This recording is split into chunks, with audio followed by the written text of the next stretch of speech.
What is going on, you guys? My name is Rage and we are back today with another Doom 2.0 raid video guide for you all. In today's video, we're going to be going through the next node of the bio nodes as I continue on with the Doom 2.0 raids. So let's get this party started. I'm going to show you guys the characters I'm using for my symbiote roster here in the initial bio nodes. And as well, you can see their upgrades and tier levels. So as you can see, Anti-Venom, I did not waste anything on him, getting all the maximum T4s for his abilities. He's going to be very essential, especially if anybody falls. He's going to have that handy revive. And as you can see, I've already started kind of upgrading and bumping him up in preparation for tier 15. Next, we got Symbiote Spider-Man here, and with the respective T4 upgrades, as well as the T4 there. Venom here, honestly speaking, he doesn't really do too much damage, mainly there to actually flip the negatives, but T4 materials are very, very precious right now, especially with us trying to conserve our resources in preparation for DD5, so that's why I am nitpicking which abilities I want to maximize, especially when the key in the Doom raids are really about synergy and making sure that the characters really maximize the team potency.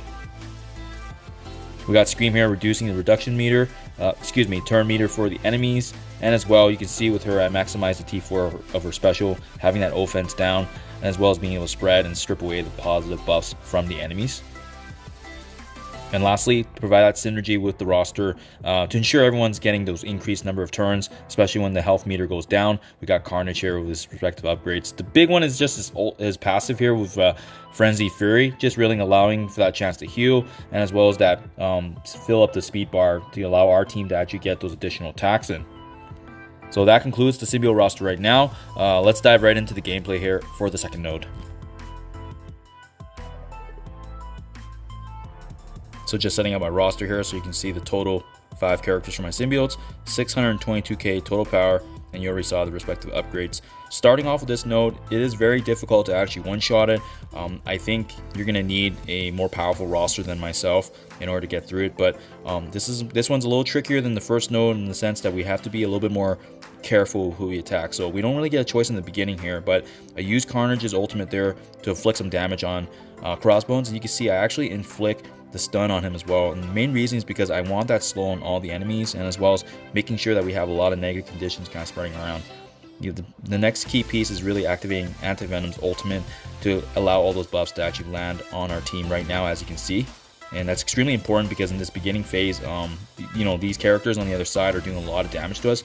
But as you can see, the moment I have all those buffs up, I do shift gears and actually hit auto and focus all my damage actually on Phyla-Vel there. So as you can see, the reason why I actually activate the auto is because I want to save as much time as possible. You're going to find that you want to take down as many targets as possible, and it does actually provide a pretty good safety net right now when I'm using the auto, just to ensure that it mitigates those little instances where I pause to actually select the attack, and it do just well doing this. So hopefully this works out for you guys as well if you have a similar TCP to the power of my abilities. But you can see here by hitting auto, we save a little bit of time. I'm not pausing to actually hit the abilities, and we can focus all the damage on Phyla-Vel. When you can see that she's actually brought down to a pretty reasonable state, and in the moment that maybe a bleed can finish her off, that is when I would recommend shifting gears here. So say for instance right now, especially with those minions being summoned, great chance to take advantage, take them down, increase the speed meter once again with Carnage. And now what we're going to do is we're actually going to shift gears here and try to aim for Baron Zemo, as well as having Crossbones there, just being able to chain attack and weaken those two in the corner right there. We're okay with Phyla-Vel being where she is right now because the bleed's going to take her out. So we'll just go ahead now and resume our damage. And as you can see, I did actually turn off the auto now at that moment when I saw that Phyla-Vel was going to go down. And you'll see why it's important, because Phyla-Vel, there's actually 2 more of her in this actually same node. And the reason we got to take her out is we just don't want 3 of them stacking up. They're very powerful when they're all together. And that's why it's extremely important to take down Phyla-Vel, especially in this first wave. That being said, now she is the first one that goes down, so we'll go ahead, resume the initial damage that we started on Crossbones. But now you can see with Baron Zemo, he's getting quite weak as well, so it's looking very, very good for us. We're setting up a really good stage for once the second wave drops. I'm going to go ahead and stun Cable there. Honestly speaking, you could have stunned Cable or Graviton, but I personally prefer him because he's got higher damage. Graviton's got that slow and stun, but he doesn't do a lot of damage, which is nice. With Baron Zemo now down, at this point, it's just about maximizing as much damage as you can. And you can see with only two enemies remaining that are taken down, the next wave spawns with both White Tiger and Moon Knight. And This is where I think a lot of players will have a little bit of difficulty because that bishop is also quite pesky. So very beginning, if you're able to save Venom's ultimate, as you just saw right there, I actually spread a boatload of negative conditions. But it's really extremely important now. Baron Zemo going down, and as well as finishing off Crossbones. The main target in this wave now is going to be White Tiger. And main reason being is the fact that she has high offensive output. Try to strip away her offense up, as you saw I just did there with Scream's basic damage. Naturally, she can do that, which is really nice. And now we really just want to compound as much attacks as we can, aiming for both Bishop and as well as White Tiger. So took the opportunity right there to actually also ability block Moon Knight. That's extremely important because, again, we want both of those two to actually be taken down initially in this node. So now when I'm getting to a very comfortable state, once again, I shift gears. I want to maximize my time. You see that I hit auto to the left there, the auto attack. So that way I am just mitigating as much time as I can and try to get as much attacks as I can. And it's actually pretty straightforward if you can get to this moment, because we eliminated a lot of key pieces that are not in our way anymore. And that includes that initial Phyla-Vel, and as well as the Crossbones I had the taunt, and Baron Zemo. So now that White Tiger is actually down, we go ahead and actually just go for whoever's weaker. In some instances, it may be Moon Knight. In some instances, it might be Bishop. So Bishop goes down as well. We finish up by the stun on actually Moon Knight, and now we just go ahead and try to resume as much damage as we can, aiming for whoever has the weakest health bar. In this case, it is Cable. And we got to be very mindful of the time, because of the fact that, you know, in 20-30 seconds we have to finish up this cluster. But at that time, then we want to do as much damage as possible, because we're going to need a second attempt to really clean this up. And this is really where you want to be at, right? This is a great position to be. Leaving both the Phyla-Vels I think is fine. Leaving even Cable or Moon Knight, especially at a low health bar, it's going to be in good position. But so as long as you maximize the damage output, it sets us up for the next attempt here. So we're just going ahead and just running down the time.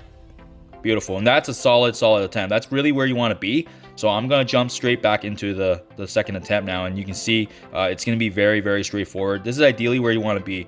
I've seen definitely other players being able to one-shot this, but again, I think it's going to be a little harder if you guys have a similar combat power to the roster I have. So starting off now, it's very straightforward. We only have Moon Knight to deal with, and again, because of how low his HP is, it works really handily for Carnage.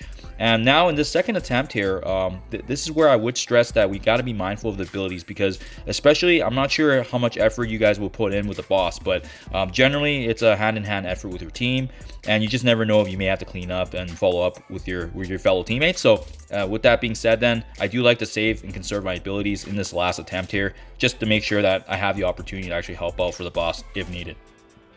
So at this point, we're just going to keep compounding what we've done already now. We got the generosity of time, so we can really kind of just take it easy here and really just try to compound, making sure that we don't need to use our abilities if not. But really straightforward. You know, the Phyla-Vels by themselves don't do too much, especially if they don't have buffs on, and we're going to keep stripping them away from them as well, right? So we'll just go ahead, compound our damage on one Phyla-Vel at a time, and it's going to stack extremely well with the symbiote character roster, and as well as their synergy, just being able to give us that increase in turn meter, as I mentioned before.